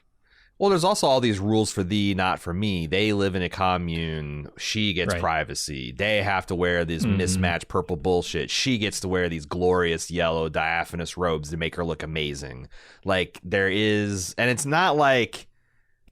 well, the reason I'm not is because I'm not damaging you, but because she kind of wears it on her sleeve. So it's like, even though I was pretty high on Lottie, maybe it's just a rebound because I was so down on Lottie up to this season. But now it's like this, when I was watching this episode, I'm like, I don't know. There is some stuff that, like, it's hard to, but the other explanation is maybe Lottie is just kind of running a little scam cult, but everything else is genuine. Like, you know, she had learned a couple things and she's turning a profit, and maybe she thinks she's helping people, and she probably is a little bit. But this is like, this resurgence of the darkness is really blowing up her spot, and that's the genuine part of it. So she's kind of scummy and unethical and evil, but not in like the baby sacrificing kind of way, just in like running a scam business kind of way. Yeah, it's possible. Yeah, who knows? It's layers, lots of layers. All right, back to 96. Ty goes after Shawna out in the cold and tries to defend her prayer group, but Shawna is, I think, rightfully freaked out about having the baby and just wants Ty to have her back here. And she starts to go into labor, and a storm picks up at the exact same moment. Any connection? Did you think... So when I first watched this, and I was looking at the actors' faces when the wind hit them, and I got the idea that they were being made physically ill. Like, it wasn't just Shawna going into labor. Like, it looked like that Ty was, like, retching and, like, about to throw up in her mouth. Like, it's because this came from the group toilet, this wind. And it just reeks. It's a frozen shit wind blowing in from the death of Chris. Well, like, I was thinking of, like, did it something stink of death, or... Maybe there, because I got the unmistakable, and I would love to hear people's feedback. Yellowjackets@baldmove.com. Did you get that idea too? That like Ty and Shawna were getting, like, because it's like you notice Shawna because she's going into labor over it, but like it starts of like this kind of like retching, kind of like throwing up in your mouth kind of reaction. No, I didn't notice that. I noticed the more obvious thing. But it could also be if like this is a bitter cold wind out of nowhere and it just kind of like takes your face. It also could be that. So I might be crazy. I might need convulsive electroshock therapy like Lottie. I don't know. We'll see if anybody else noticed it in the feedback. Yeah. Misty climbs down to where Crystal fell and discovers that she is very dead. Misty seems like fairly psychologically healthy. She just is got this weird kind of like, serial killer bend to her. But like she doesn't seem super neurotic. She doesn't seem like she's not having nightmares or like having visual hallucinations like the other. She seems pretty, I guess I'm trying to say she seems rational except for the killing. Yeah, I don't know if there is some dissociative thing going on, but I think that's a thing to keep your eye on for sure. That was what it is a gross scene though when she's trying to do CPR on Crystal and it just makes her corpse throw up blood. And especially when she's doing it to staying alive to try, because clearly she was taught that. And with all these shit splats behind her. The why? Oh right, and this is all happening in the shit bucket collection. Yeah, you got to remember they're probably on a good foot deep pile. At least it's frozen. Shit, yeah. At least it's frozen. Anyway, current day, Shawna and Randy leave the motel room and the cops move in to examine it. They discover that Randy filled the condom with lotion, not spooge, as they call it. And they realize they've been made. It's not spooge, it's lotion. The Q's is loose, baby. Like that. Oh my God. This guy. Someone wrote that line into a word processor, leaned back and said, "God damn, I nailed it." And they did. Yep. I love Kevin just not being able to believe this guy. He's like, "You want to go in and vet? Okay, all right." And this guy's going over and doing his forensic shit, and he goes in the bathroom. He's like, look here, the smoking gun. He grabs the condom. The look on Kevin's face when he goes and starts sniffing it. And he's like holding it up and feeling the sack of... He's weighing like Indiana Jones in a sack of sand, and he's about ready to swap the idol out. Yeah. Letting a little bit of it fall through his fingers. It's like Kevin cannot fucking believe. But... that's the thing is there is a flip switched in Kevin where like regardless of what happens, there's no way anyone can tell Kevin that there's nothing hinky going on now. Because who the fuck tells their daughter to lie about your affair, has the guy meet you there and fills the condom full of like that shows criminal intent, man. Yeah, it's too bad none of this is admissible in any way in a court of law. But it's going to be a bone that is stuck in the policeman's craw, and that's bad. That's historically bad for people in fiction. Yeah. No, you're right. The other thing I think is hilarious about this scene is, okay, it's strawberry lotion in this condom, But Matt puts it into Kevin's hand like, oh, well, it's strawberry lotion, no big deal. But this condom has still been all over Randy's dick. It's not like this isn't a used condom, right? This is true. I didn't even think of that aspect. Kevin's just standing there holding it. Plus, maybe he just uses condoms wrong. Maybe just like thinks that you gotta get the lotion on the inside. It's not just the outside. Like what? At what point mix and lube the spooge? Does strawberry? What the fuck? What are you going homeopathic with the spooge here? What I'm trying to say is, at what point do you mix spooge to strawberry lotion before the strawberry lotion becomes so much of the profile that you don't detect the spooge? And is Randy dumb enough to put that much strawberry lube on the inside of his condom because he thinks that's how it feels good? I don't know. You know what? I retract the question. Yeah. The prosecution's going to rest on this one. Here's the thing. I don't know why Kevin is letting this guy run this investigation. He's just running roughshod all over Kevin, who's the more experienced detective, and he knows that none of this can be used. Why is he even letting Matt pursue this stuff? I think there's a bit that Kevin knows he's compromised. Knows who's compromised? The Kevin himself, because he knows all these people, right? Oh, and this is the new guy who doesn't have any connection. So like he's kind of, I think that's what I've understood, that he's given him a little procedure room. Is procedure, man. I mean, you can't, because you're right. Get away with anything he's doing here. Well, but I mean, that's what I'm saying. If you want to go fruits of the poisonous tree, I don't see how this investigation proceeds at all. Because everything that they're going to get is going to be argued. Like, there's no way you would have any of this if you didn't have the seduction of the 16-year-old. Right. And the illegal search of a hotel room. And like, they're how the hell would they how the hell would they build healthy roots to this poisonous tree? I don't see how they can. Yeah, I don't know either. Well, we'll see though. See if they try and back into that. All right, 96 again. Javi tells Coach that his friend told him not to come back, but doesn't say who his friend is. Javi speaks. Whose are these drawings? Are they Javi's or are these Travis's that he's been making? No, I don't know.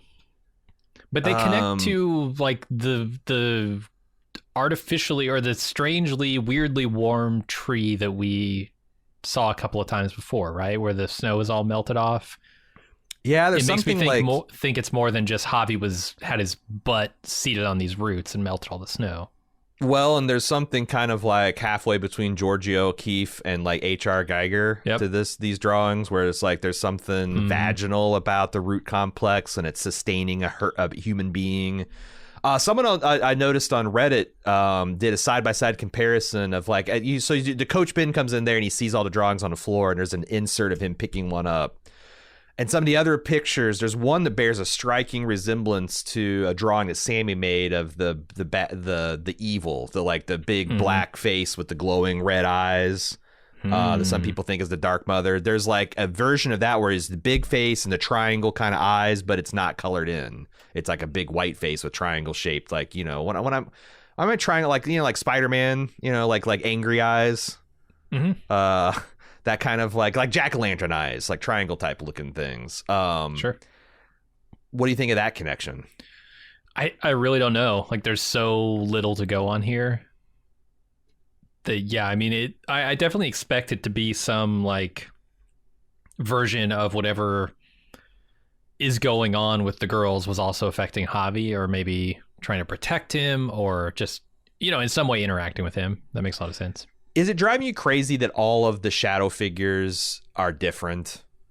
Like, Ty sees a boy with no eyes. Javi here says she. It's a friend, but it's not, you know. Lottie seeing an antler queen. It seems like they're carefully constructing this, because like the one thing that I'm looking for genuine proof is a shared delusion, a genuinely shared delusion with no connections, and like they're denying that. All these personifications of like these supernatural forces all seem distinctly physically distinct. Yeah, Travis or Lottie saw Laura Lee too. Who saw the man in the cabin? That was Jackie as she died. Jackie, okay. So that's another, if I ever see that fuckers turn up again, something's up. Yeah, I don't know why they're representing them all differently, but I definitely feel it could be one and the same. So Misty runs back into the cabin and lies about losing Crystal in the storm. Van realizes Ty hasn't come back yet, and they all go outside and start shouting their names. Lottie tries to use her powers of listening to lead Ty and Shawna back to the cabin. And I think it works. They turn off their targeting computers to use the force, yeah. I thought it was funny / tragic that, like, Misty runs back and, oh my god, I've lost Crystal, she's gonna die out there. And, like, the girls are like, oh, I guess we should find her. And then someone's like, oh shit, Ty and Shawna. And then the whole group is, like, running after them. And and Misty's literally the only one calling for Crystal in the whole group. Yeah. That's so fucking sad. I mean, they were weirdos together. Yeah. I'm wondering if there is some kind of like psychic link between the characters here. You know, this goes into the supernatural for sure, but like it's interesting that they're saying the one thing from the prayer group when they're at the cabin, and then also Ty is out there with Shawna in the wilderness saying the same thing, and they do eventually make it back. There's no explicit connection to that's why they made it back. Mm-hmm.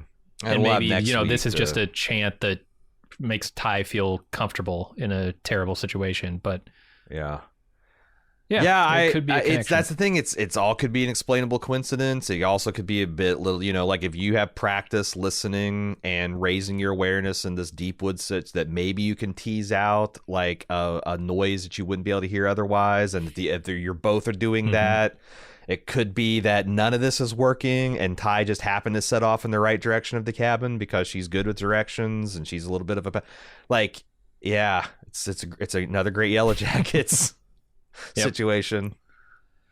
We go back to current day where Ty is sleeping, so Van decides she's gonna take some oxy. Dark Ty gets up and tells Van this isn't where we're supposed to be, and then kind of walks away as if to lead her to where they are supposed to be. This oxycodone felt like an impulse thing to me. It doesn't feel like it's something she's chronically abusing. Did you get that read too, or?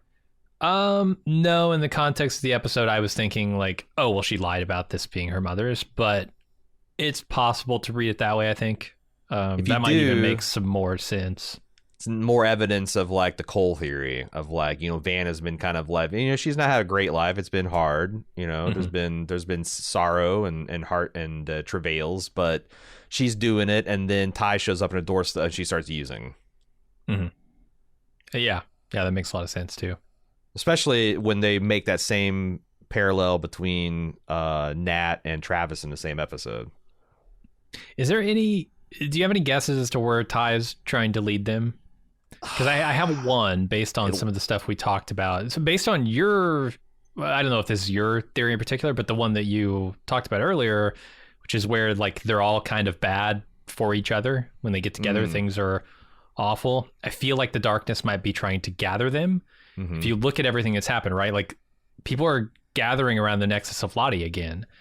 And so if Dark Ty is coming out here to fetch Van to take her back to Lottie's B compound, that would make a lot of sense.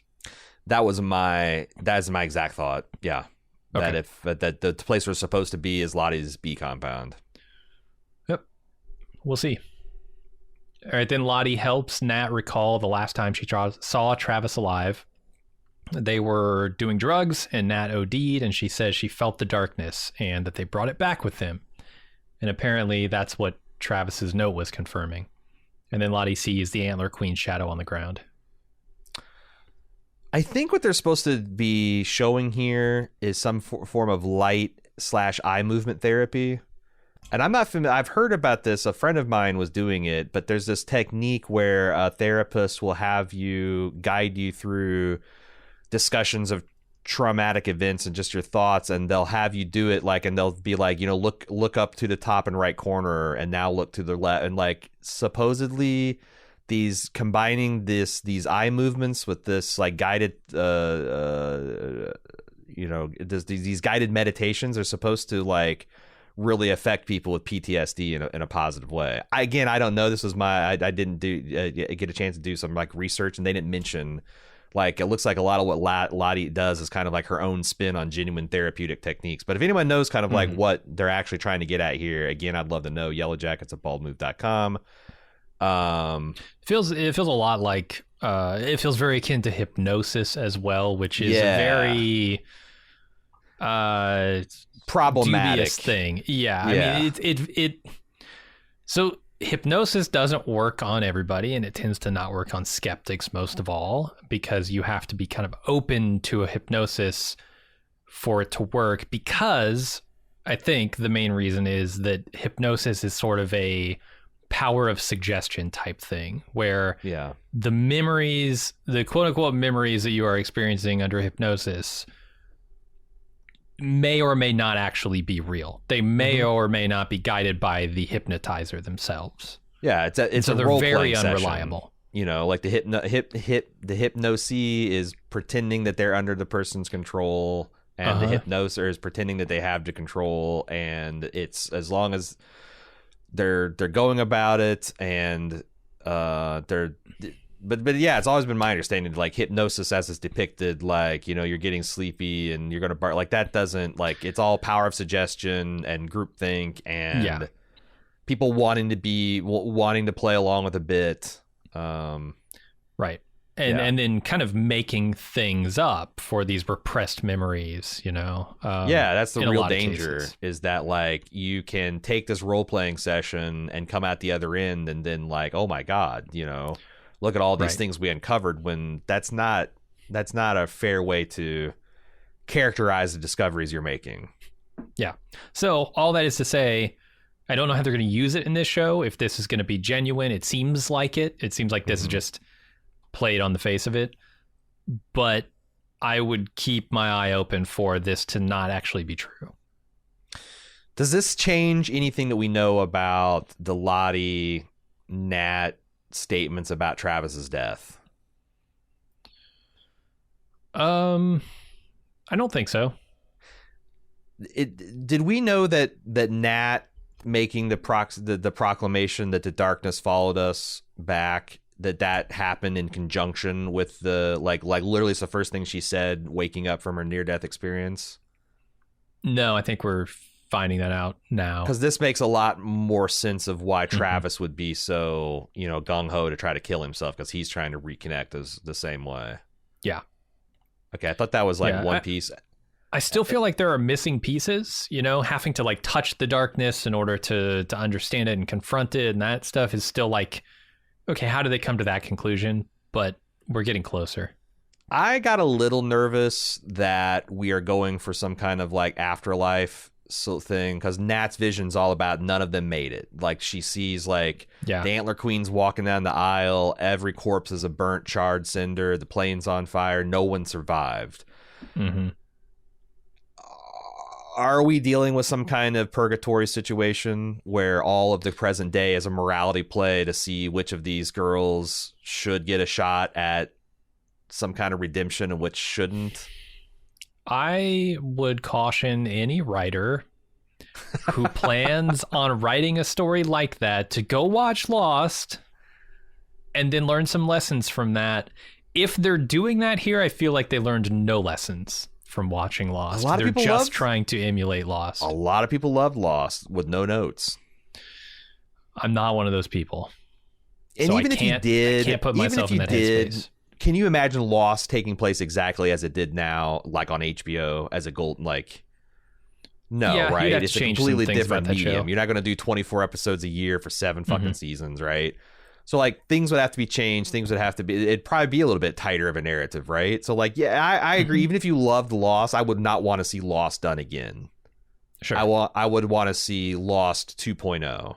And that's what I'm hoping. And especially this like thing a purgatory thing. Like I don't. Yeah. Is that what we're, some people will quibble over like the actual ending of Lost. Because that's the thing, is like I don't like understand. I bailed on a series and I've read a couple of think pieces about it, and I bailed so early that I don't know enough to know what the fuck these think pieces are even talking about. Because like I understand that there's a little bit of a divide about like is the purgatory heaven type, is that like our too neat of a, is that even the true understanding? I don't know. But yeah, see, I didn't watch the last half of the last season either. I fell off of it at that point because it was getting into that weird spiritual like limbo sort of experience, and I was like, I'm not really as into this as I was when it was fucking time travel and weird people on an island. But the ending was, I think, regardless of whether you love it or hate it or whatever, like I do think it's one of those things where it's very divisive. So like, sure. I don't know and why the journey you would was want... great. I loved most of those seasons. So, but why you would want to set to continue to make a divisive show? Sure. And that's different, like, because like The Leftovers ends in a way that could have been divisive. I could easily see that fan base dividing into like several camps and insisting that they're right. But like for whatever reason, that show didn't engender that kind of response for the vast majority of people. Right.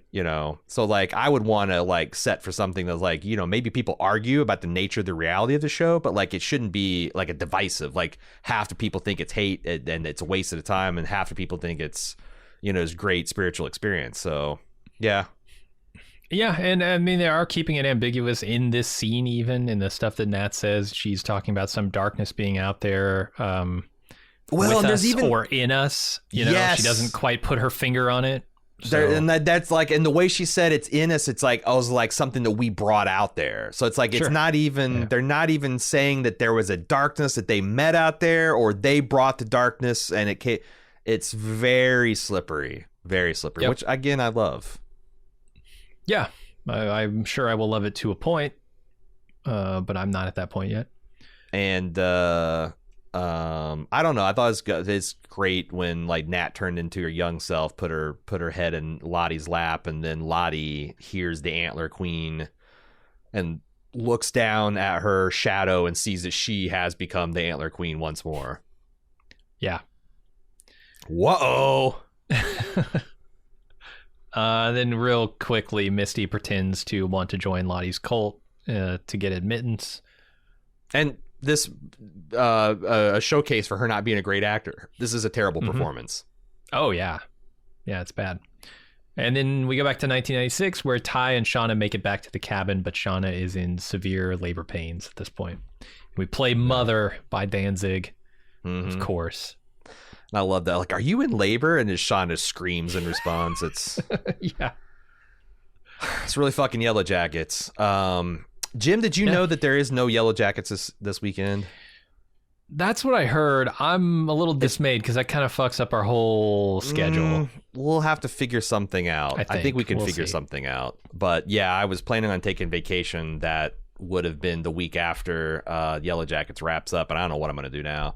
But yeah, as far as I can tell, this is a legit thing. I don't know why. Right? Is it Mother's Day weekend? It's not. It can't be.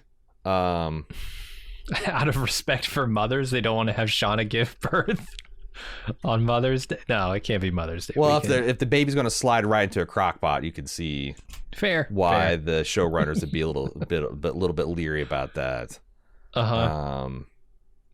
Yeah, so we won't be back until May 5th, I think is the plan.